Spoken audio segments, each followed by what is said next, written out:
भाव रखते हुए सेवा करती हूँ, फिर भी उनके प्रतिकूल व्यवहार से उनके प्रति नेगेटिव सोच आ जाती है। मैं इसके लिए इतना कर रही हूँ, बाद में इसने मेरे साथ ऐसा व्यवहार किया, उसके हृदय जलन होती है हृदय में। को हमारी जहां भूल होगी वहीं हृदय में जलन होगी। भक्त का कर्तव्य है, हमारा जो कार्य दूसरे के प्रति है वो भगवत भाव से कर रहे हैं, तो फिर हम पलट कर उसका फल क्यों चाहें कि यदि हमने इसको पानी पिला दिया तो थैंक यू बोले? नहीं, हम पानी पिलाएंगे, अगर ये गाली देता है तो वो उसका कर्तव्य है। हमारा कर्तव्य है, हमने अपने कर्तव्य को किया भगवत स्वरूप मानकर, हम उनकी सेवा कर रहे हैं। इसके बाद वो हमारे साथ बर्ताव ऐसा नहीं कर रहे जैसा करना चाहिए, और अगर हम उसे सह गए तो हमें भगवत प्राप्ति होगी और वो अपने कर्म का फल भोगेंगे।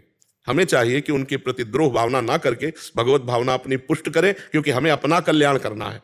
वो सुधरेंगे नहीं सुधरेंगे। जैसे बूढ़े माता पिता है ना, हमने देखा है, आप उनकी खूब सेवा करो और जब उनके पास कोई बैठेगा तो आपकी वो निंदा करेंगे कि ये लड़का जो है हमको बहुत सताता है, ऐसा है वह। अब वो जब कान में सुनेगा कि मैं इतनी सेवा करता हूं, इसके बाद निंदा, इसके बाद फिर वो वैसी सेवा करे तो परीक्षा में पास हुआ और भगवत प्राप्ति के लिए उसको भगवान कृपा करेंगे। लेकिन गलत हो जाता है, फिर ये लगता है कि यार हम सेवा करते हो, हमारी निंदा करते हैं तो मतलब क्या रह गया? नहीं, ऐसा नहीं होना चाहिए। हम भक्त हैं, हम आध्यात्मिक हैं, हमारा सहनशीलता का भाव इतना बड़ा होना चाहिए कि कान से सुनने पर भी हमारी सेवा में कोई फर्क ना पड़ने पावे, उनके प्रति हमारा द्वेष ना बनने पावे, तभी तो हम महान आत्मा कहलाएंगे।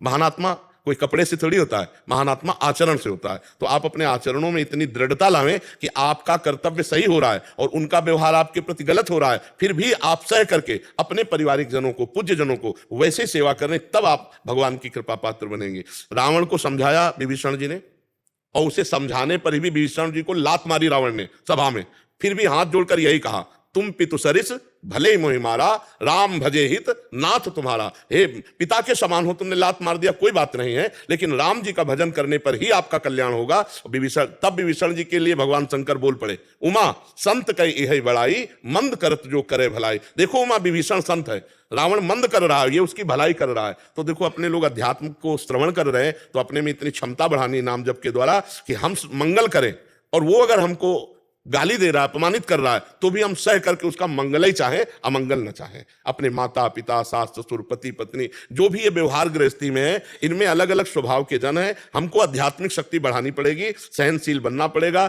नहीं तो फिर अध्यात्म को हम धारण नहीं कर पाएंगे। फिर लगे क्या सास अपनी मनमानी बोलती, पति अपनी मनमानी बोलता है, हम ही दबते चले जा रहे हैं, हम ही को सुनाते चले जा रहे हैं, तो फिर वो बात बिगड़ जाएगी। अध्यात्म में शयन को, और आपका प्रभाव पड़ेगा, एक दिन पूरा परिवार सुधरेगा। यदि आप आध्यात्मिक हैं, धर्मपूर्वक चलती हैं, तो एक दिन देख लेना पूरा परिवार। आप जब रत्नावती जी भगवत मार्ग में चली तो उनके पति ने विरोध कर दिया, अंततोगत्वा पति ने चरण छुआ था।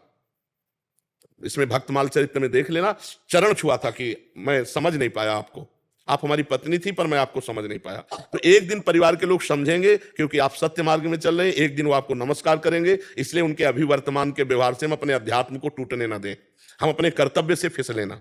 जी। शलभ शुक्ल जी।